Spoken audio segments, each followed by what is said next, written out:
Heat. Children, have you ever noticed that an ice cube melts when it is taken out of the freezer and left in the open? Similarly, a hot cup of coffee left in the open cools after some time. So have you ever thought, why does it happen? Let me tell you. When two bodies at different temperatures are brought together, an energy transfer takes place between them. This transfer or flow of energy is called heat energy or simply heat. So, children, we can say that heat is a form of energy that flows from a body at higher temperature to a body at a lower temperature. The commonly used units of heat are joule and calorie. Now, what are the effects of heat? The effects of heat are change in temperature, change of state, and thermal expansion. Now, what is change in temperature? Change in temperature means on adding heat to body, its temperature increases. On removal of heat from a body, its temperature decreases. Now, change of state. On addition or removal of heat to or from body, there is change in state of body. For example, ice changes into water when we heat it. Isn't it? The state of the matter changes. From solid it becomes to liquid on heating. Isn't it? And next is thermal expansion. What is thermal expansion? The phenomenon of expansion of matter on heating is called thermal expansion. The next topic is transfer of heat. Heat flows from a body at a higher temperature to a body at a lower temperature, and this is called transfer of heat. Heat is transferred in three different ways. They are conduction, convection, and radiation. We will be discussing all the three ways separately. Conduction. Children, conduction is the process by which heat is transferred in solids from the hotter end to the colder end. For example, you can see there is a coffee cup and there is a spoon also. So, there is hot coffee inside the cup and there is a spoon also. So, the spoon in the hot coffee is getting hotter from one end to the another end. Similarly, in the next picture, you can see that there is a rod on which the wax pieces are fixed. When we lit the candle, the heat is produced and the wax pieces, they start falling off. You can see in the picture that they are falling off from one end, and later on when the heat will transfer to the other end, the other wax pieces will start falling. So we can say that in conduction the heat is transferred from hotter end to the colder end. In this process, heat is transferred from one body to another without any actual movement of particles. That means the substance is made up of particles, but there is no actual movement of particles. Now, what are the conditions necessary for conduction of heat? There are three conditions which should be there. First, the two bodies should be in a solid state. Second, The two bodies should be in contact. And lastly, their temperature should be different. One should be hot and the other should be not that hot. There should be a temperature difference. Conductors and insulators. Children, all materials do not conduct heat equally well. Depending on the ability to conduct heat, substance can be classified as conductors or insulators. Conductors are materials which allow heat to pass through them easily. For example, iron, aluminium, copper, etc. Insulators are materials which do not allow heat to pass through them easily. For example, wood, plastic, glass, rubber, air, water, etc. Convection. Children, liquids and gases are not very good conductors of heat. Then, how do they heat? The answer is convection. Convection is a process by which heat is transferred in liquids and gases from the hotter part to the colder part. In this method, heat is transferred by actual movement of the particles of a substance. You can see in the picture there is a pan in which there is water. So, when the water at the bottom heats up, it rises and the cold water takes its place. Then this cold water again heats up and rises above, and the cold water again takes its place. And this cycle goes on. Convection has numerous applications in our everyday life. Some of the applications are as follows.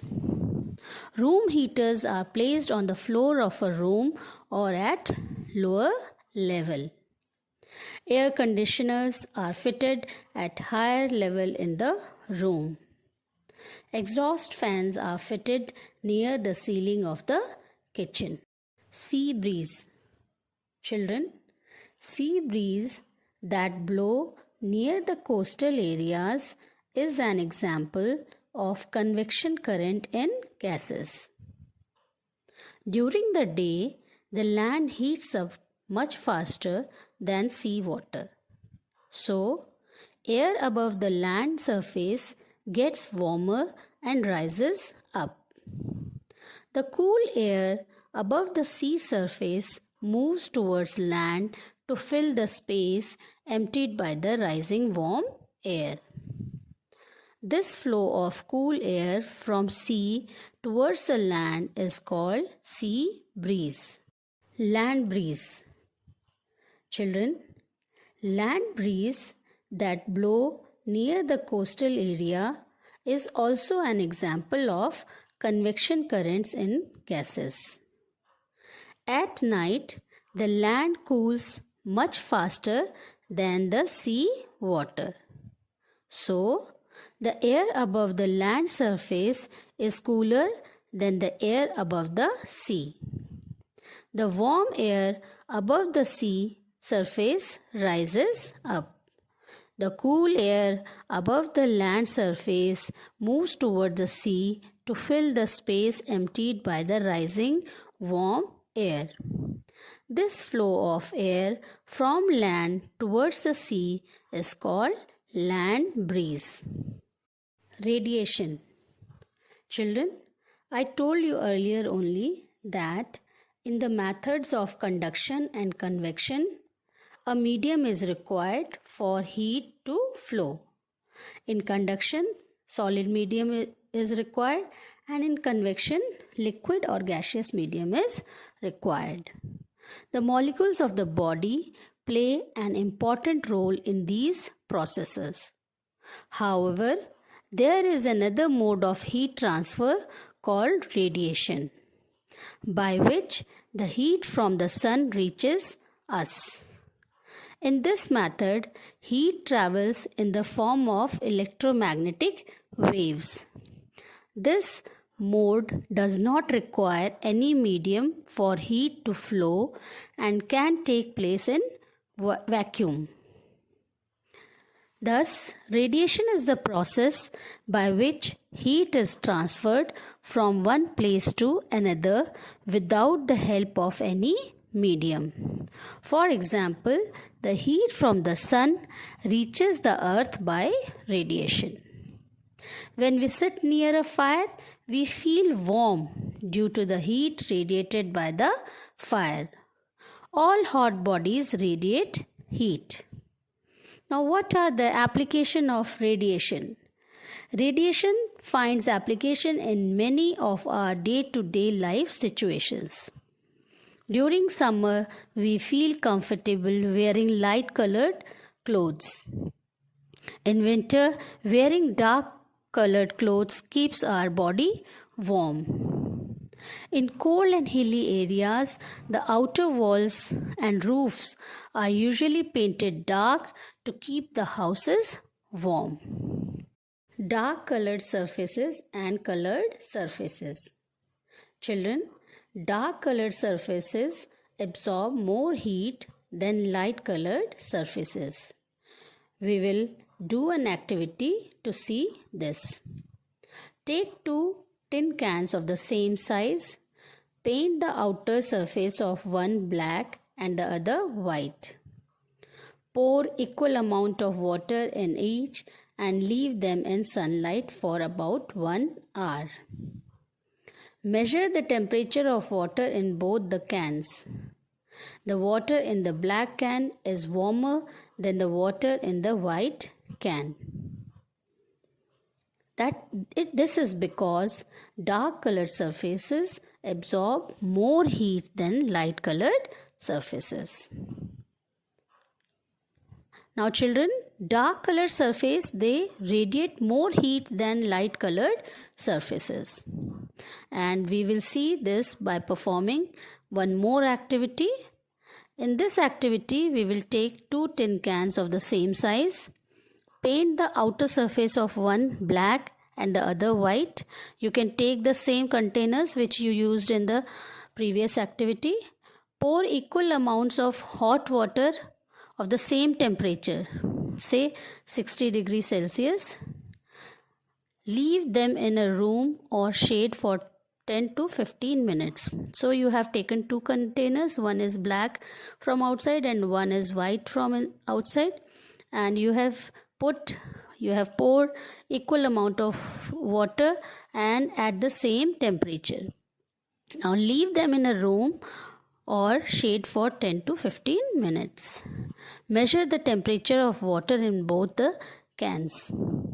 The water in the black can is cooler than the water in the white can because dark colored surfaces radiate more heat than light colored surfaces.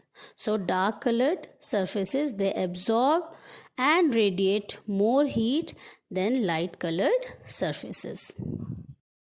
Kinds of clothes we wear in summer and winter.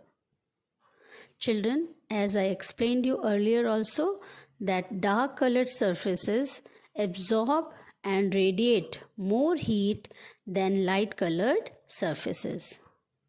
That is why we wear dark colored clothes in winter, because it absorbs more heat and keep us warm.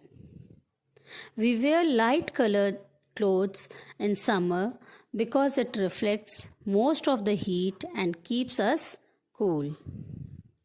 We wear woolen clothes in winter because wool is a poor conductor of heat and the air in between the wool fibers prevent loss of heat from our body. So we feel warm. Conduction, convection and radiation. Children, as I told you earlier also, heat is transferred from one body to another through conduction, convection and radiation. Now all of you look at the picture, first picture. The fire is lit over there. So you can see that the rod which is there in contact with the fire, it is heating up due to the process of conduction. When you keep your hands above the fire, the hot air of the fire rises up and your hands feel hotness of the fire. This is convection. And when you keep your hands on side of the fire, again you can feel the warmth of the fire or the heat. This is because of radiation. Children, in the second picture, you can see that there is a pan which is filled with water and it is kept on a stove. Now, you can see that the handle of the pan is also getting heated up. It is because of conduction. The water inside the pan is getting heated up because of convection, and the fire is also radiating the heat on both the sides. It is radiation.